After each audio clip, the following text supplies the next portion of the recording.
Sir தினம் ஒரு திருக்குறள் மூலமாக உங்களை சந்திப்பதில் மகிழ்ச்சி.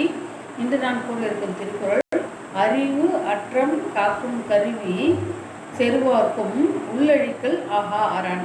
இதன் பொருள் என்னவென்றால், அறிவு ஆனது என்னவென்று கேட்டால் அது ஒரு அரணாக இருக்கும். நமக்கு நாம் தீய வழியிலேயோ நம் தடமாறி செல்லும் போது நம்முடைய அறிவானது நம்மை நல்வழிக்கு செலுத்தக்கூடிய ஒரு அரணாக இருக்கும். நாம் செல்லாகாமல் நம்மை தடுக்கக்கூடிய ஒரு அரணாக இருக்கக்கூடியது இந்த அறிவு.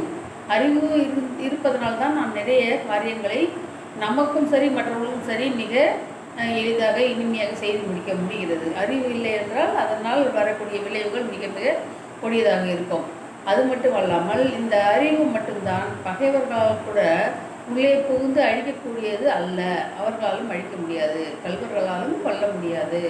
கல்வி அறிவு இதுதான். இந்த அறிவு தான் யாராலும் அழிக்கவும் முடியாது, அவற்றை நம்மிடமிருந்து பிரிக்கவும் முடியாது. ஆகையால் அறிவு என்பது தான் நம்மை தீயவையிலிருந்து காப்பாற்றும் மரணாகவும், அது மட்டுமல்லாமல் தீய செயல்களை புரிகின்றவர்கள் நம்மிடம் உள்ள இந்த அறிவை பாய்ந்து வந்து அழிக்கக்கூடியதாகவும் இல்லாமல் இருக்கின்றது. அதுதான் இந்த குறளின் பொருள். ஆகையால் நாம் என்ன செய்ய வேண்டும் என்று கேட்டால், எங்கு தேடி சென்றாகிலும் எவரிடத்தில் இருந்தாகிலும் நாம் நல்ல அறிவை பெற்று அதன் மூலமாக நம்முடைய வாழ்வை வளப்படுத்திக் கொள்ளலாம்.